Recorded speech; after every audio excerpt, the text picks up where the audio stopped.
Өлкөнүн сот тутуму өткөн жылдын жыйынтыгын чыгарып, келечек пландарын аныктоо үчүн Жогорку соттун пленумуна чогулушту. Отурумда эң алды менен Жогорку соттун 3 коллегиясынын төрагалары өткөн жылда аткарылган иштер боюнча баяндамаларды жасашты.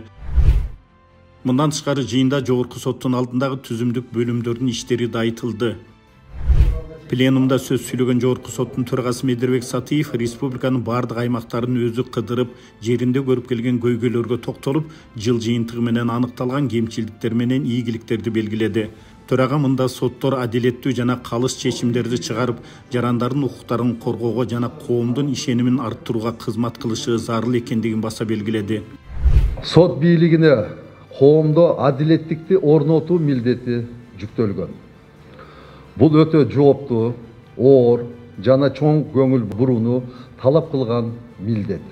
Жумушчу сапарларымдын алкагында соттордун ишмердүүлүгү менен жеринде таанышып, ар бир судья, сот аппаратынын кызматкери, сот аткаруучулар жана приставтар менен жолугушуп, сот адилеттигинин сапатын жогорулатуу жана жарандардын сот системасына болгон ишенимин бекемдөө боюнча тынымсыз иштөөгө тийиш экенибизди байкадым.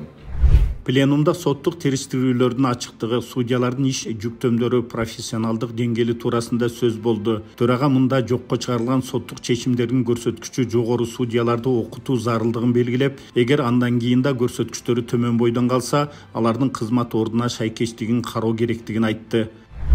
Өткөн жылдын жыйынтыгы боюнча комиссия бир нече критерийлерге таянып, эң мыкты облус катары Баткен облустук соту аныкталды. Ал эми эң мыкты райондук сот деп Ат башы райондук соту тандалды.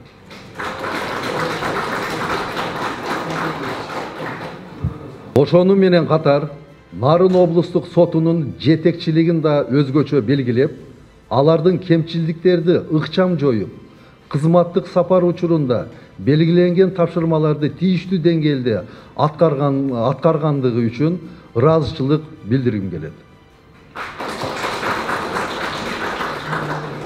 Эң мыкты судьялар боюнча комиссия 2024 жылдын жыйынтыгы менен эң жакшы көрсөткүчтөргө жетишкен 3 судьяны аныктады.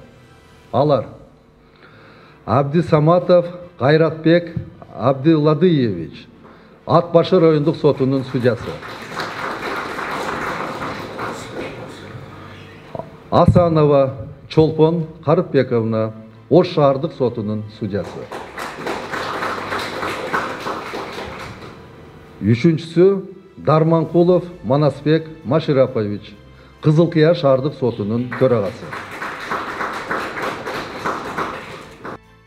Соттун адилеттүүлүгү бул коомдун туруктуулугунун жана акыйкаттыгынын кепили экендигин белгилеген төрага 2025 жылга карата пландар менен перспективаларды белгилеп, судьяларга кайрылуу жасады.